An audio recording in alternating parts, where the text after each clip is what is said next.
My name is Jacob, and you're watching my show about literature, and only literature.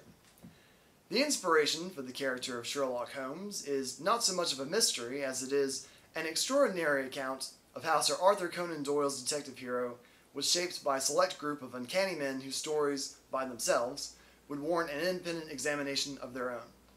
In addition to his own personal and professional experiences, Doyle combined the personalities of Dr. Joseph Bell, Sir Henry Littlejohn, Eugene Francois Vidocq, and the fictional character C. Auguste Dupin to create Sherlock Holmes. Doyle first encountered Dr. Joseph Bell at the University of Edinburgh as a medical student and eventually came to work for him as his personal clerk at the Edinburgh Royal Infirmary. During this time, he became intimately familiar with the good doctor's uncanny ability to assess his patient's background and condition simply by noting their appearance. There is a particularly famous incident where on one occasion he witnessed Bell telling students that a new patient was a recently discharged, non-commissioned officer who had been serving in a Highland regiment stationed in Barbados, going on to explain, "You see, gentlemen, the man was a respectful man, but did not remove his hat. They do not in the army, but he would have learned civilian ways had he been long discharged. He has an air of authority and is obviously Scottish.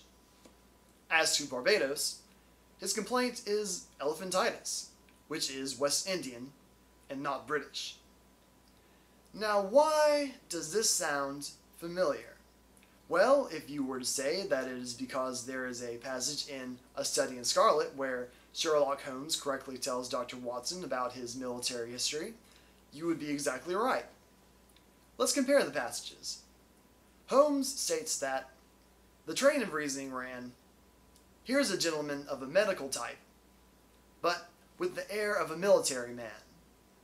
Clearly an army doctor then. He has just come from the tropics, for his face is dark, and that is not the natural tint of his skin, for his wrists are fair. He has undergone hardship and sickness, as his haggard face says clearly. His left arm has been injured. He holds it in a stiff and unnatural manner. Where in the tropics could an English army doctor have got his arm wounded? Clearly in Afghanistan." When we look at the context of how well Doyle knew Dr. Bell's habits, the parallels are obvious. Holmes' remarkable perception was clearly inherited from Doyle's university professor. As for why Dr. Bell possessed such a freakish ability to spot minute details, the answer lies in his profession. He states that the best doctors are also the best observers, the ones who are willing to go over a case with a fine-tooth comb, trying to find the proverbial needle in a haystack where any other person would just see a pile of garbage. In his own words, "In teaching the treatment of disease and accident, all careful teachers have first to show the student how to recognize accurately the case. The recognition depends in great measure on the accurate and rapid appreciation of small points in which the diseased differs from the healthy state. In fact, the student must be taught to observe.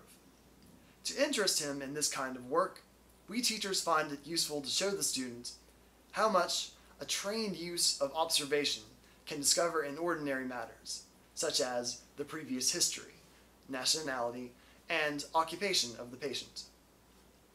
Incidentally, the same obsessive pursuit of details that can save the life of a doctor's patient can be readily applied to the field of criminal investigation, a fact which was more than validated when Dr. Bell took the stand in court as an expert witness.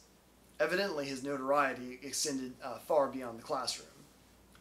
Now, if I had to guess, I would say with a great deal of certainty that it was Dr. Bell's involvement with these criminal proceedings that inspired Doyle to make the connection between attention to detail and solving crimes.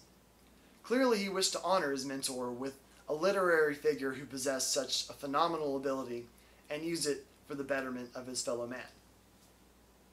Thanks for watching. As always, if you like what you see, please don't forget to like and subscribe. And stay tuned for part 2 of this episode as we take a look at the influence of Sir Henry Littlejohn on the character of Sherlock Holmes. Peace!